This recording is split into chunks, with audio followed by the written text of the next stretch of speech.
Morning everybody. So today I started first day of triathlon training, and it's not just triathlon training, I'm training for an IronMan like you do, you know. So I've got 32 weeks to train for that. I've just ran 1.8 miles.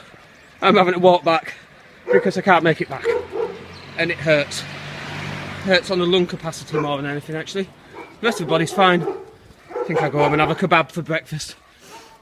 Interestingly, you can hear all the dogs barking. We're in Spain, and that's what happens.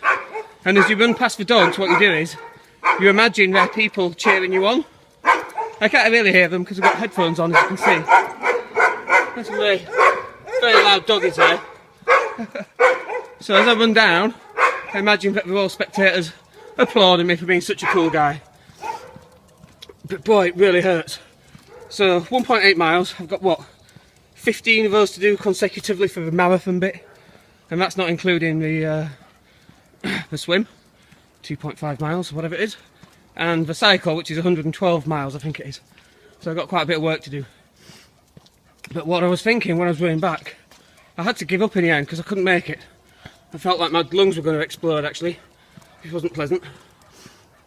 I'm a little bit unfit. But what I was thinking about was how painful it is. But in comparison to the risk-reward, the risk is a little bit of pain, but the reward is fairly significant having completed an Ironman. Even just getting to the starting line, you have to have done quite a bit of work in order to get there. So the risk-reward ratio is in my favour basically. But I was thinking about how hard it was. I better go over dogs again. I was thinking about how hard it was and how much pain it was.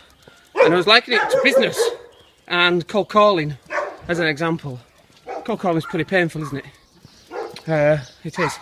I know it because I don't like it either. But what's the risk reward? Well, the risk is that you feel like a bit of a klutz. You get told where to go. But the reward is another customer that you can help for years to come. So if you've got something in your business that you're scared about doing, you're not scared about doing it, it's because it creates some sort of pain somewhere in your psychology or your physiology or whatever it happens to be. It's taken me ages to get out to actually go for a run.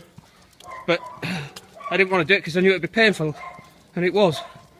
But now I've done that, I'm walking back, but now I've done that, it means that tomorrow's run or the next day's run will be marginally better. So I think self-improvement is like a book. You don't go to the gym for a weekend and then suddenly you're super mega fit. You lose 20 pounds in a weekend.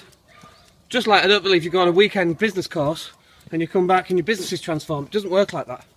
But what does happen is, it's like a book. So every run you go on is an extra page of fat loss, an extra page of muscle building, an extra page of lung capacity growth. Just as every weekend course is another page in a growth for your business. But it's not the whole book.